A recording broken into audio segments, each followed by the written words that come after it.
There is enough latent force in a Maximite torpedo shell to tear a warship to pieces. But the amount of force or explosive power in one of these terrific engines of destruction could never be ascertained by any ordinary concussion. Children could play with it for years, pound it, roll it about, and do all sorts of things with it. The shell might be shot through the walls of an ordinary building without arousing its terrible dynamic energy. It must be fired from a cannon with terrific force through a foot or so of steel plate armor before it meets with resistance great enough to evoke its mighty explosive power. Every man is a stranger to his greatest strength, his mightiest power, until the test of a great responsibility, a critical emergency, or a supreme crisis in his life calls it out. Work on a farm, hauling wood, working in a tannery, storekeeping, West Point, the Mexican War, doing odd jobs about town were not enough to arouse the sleeping giant in General Grant. There is no probability that he would ever have been heard from outside of his own little community but for the outbreak of the Civil War. There was a tremendous dynamic force in the man that it required the concussion of the great Civil War to ignite it. No ordinary occasion touched his slumbering power. No ordinary experience could ignite the powder in this giant. Under common circumstances, he would have gone through life a stranger to his own ability, just as most of the great dynamite shells now in existence will probably never be exploded because of the lack of a war emergency great enough to explode them. Farming, wood chopping, rail splitting, surveying, storekeeping, the state legislature, the practice of law, not even the United States Congress furnished occasions great enough, resistance strong enough to ignite the spark of power, to explode the dynamic force in Abraham Lincoln. Only the responsibility of a nation in imminent peril furnished sufficient concussion to ignite the giant powder in perhaps the greatest man that ever trod the American continent. There is no probability that Lincoln would have gone down in history as a very great man but for the crisis of the Civil War. The nation's peril was the responsibility thrust upon him which brought out the last ounce of his reserves, his latent power of achievement, the resources which he never would have dreamed he possessed but for this emergency. Some of the greatest men in history never discovered themselves until they lost everything but their pluck and grit, or until some great misfortune overtook them and they were driven to desperation to invent a way out of their dilemma. Giants are made in the stern school of necessity. The strong, vigorous, forceful, stalwart men who have pushed civilization upward are the products of self-help. They have not been pushed or boosted, but they have fought every inch of the way up to their own loaf. They are giants because they have been great conquerors of difficulties, supreme masters of difficult situations. They have acquired the strength of the obstacles that they have overcome. Many of our giant businessmen never got a glimpse of their real power until some great panic or misfortune swept their property away and knocked the crutches out from under them.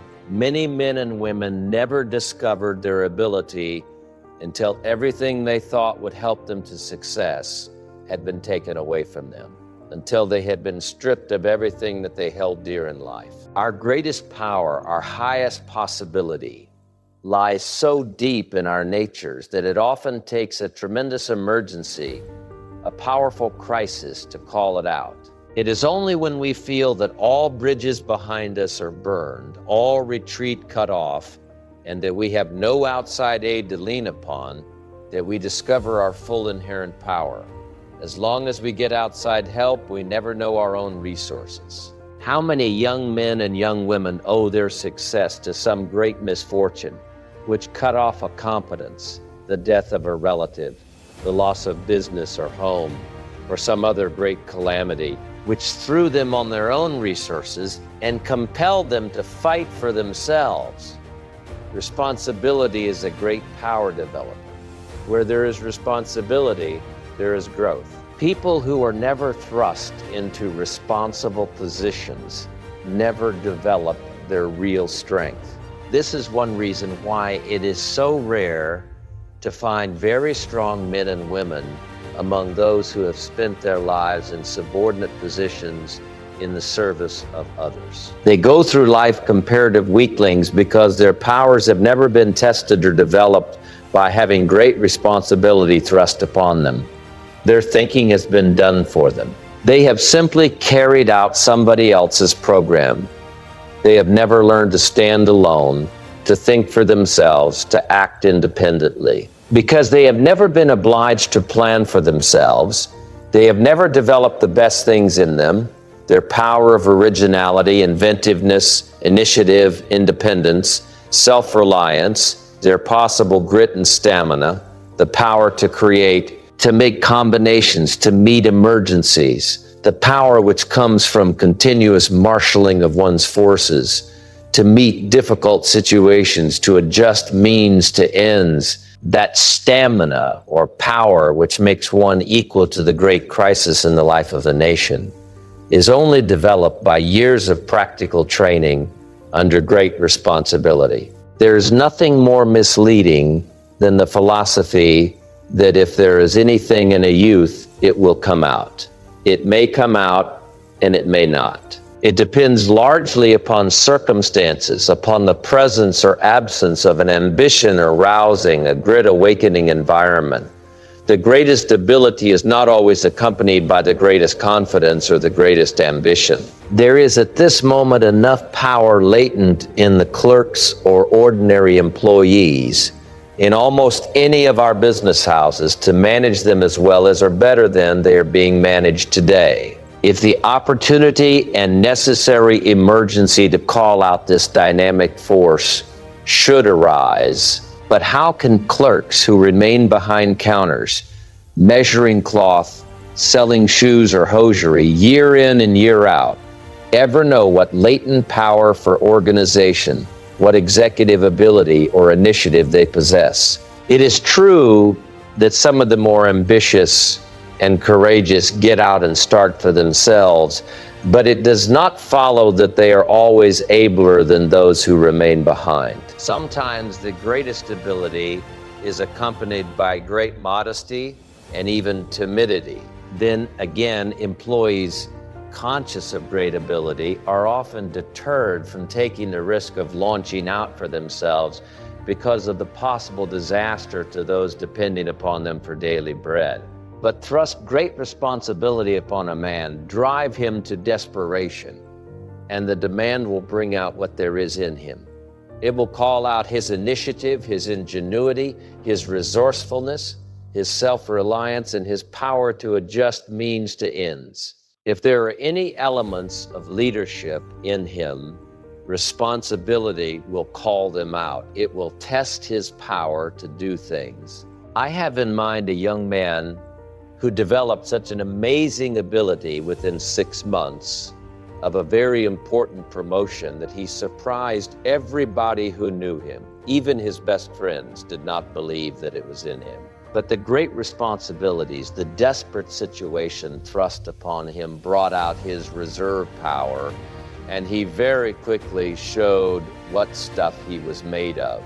This promotion and the little stock in the concern which had been given him aroused his ambition and called out a mighty power which before he had not dreamed that he possessed.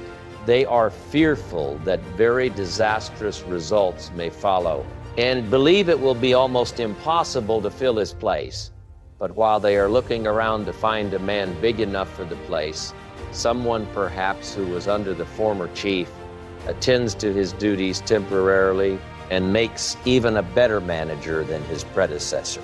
Young men and young women are rising out of the ranks constantly everywhere who fill these positions, oftentimes much better than those who drop out and whose places it was thought almost impossible to fill. Do not be afraid to pile responsibility upon your employees.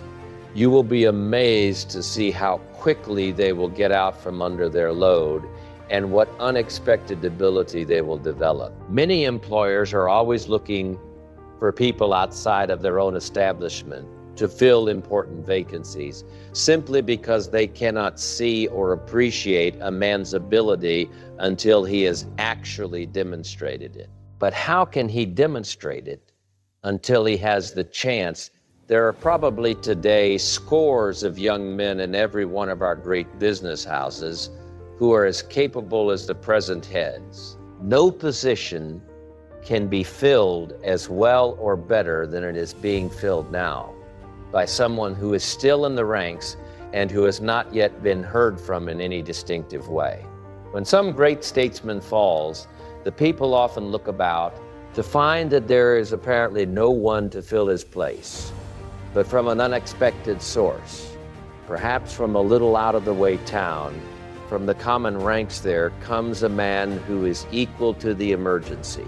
The way to bring out the reserve in a man is to pile responsibility upon him. If there is anything in him, this will reveal it. Some of us never quite come to ourselves in fullness and power until driven to desperation. It is when we are shipwrecked, like Robinson Crusoe upon an island, with nothing but our own brains and hands, nothing but resources locked up deep in ourselves, that we really come to complete self-discovery. A captain never knows what is in his men until they have been tested by a gale at sea, which threatens shipwreck. That there are great potencies and power possibilities within us which we may never know is proved by the tremendous forces that are aroused in ordinary people in some great crisis or emergency. The elevator boy may never have dreamed that a ship would be wrecked at sea and a poor immigrant would become the hero of the hour, commanding a lifeboat and giving orders with calmness, authority, and force when others have lost their heads. No one ever knows just how much dynamic force there is in him until tested by a great emergency or a supreme crisis.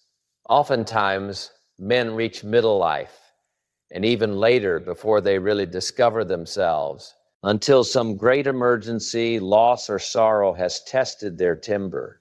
They cannot tell how much strain they can stand.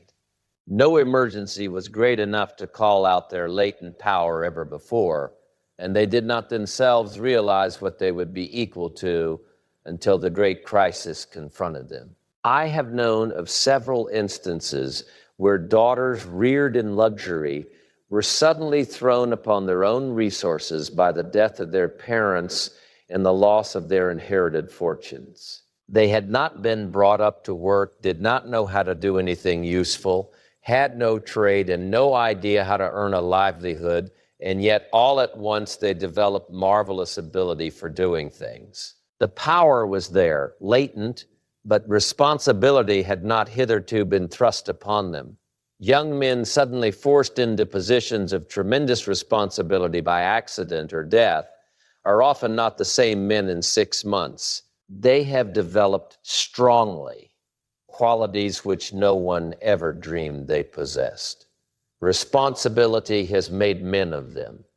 If you watch till the end and like this message, kindly subscribe, like this video, and share it. Thank you.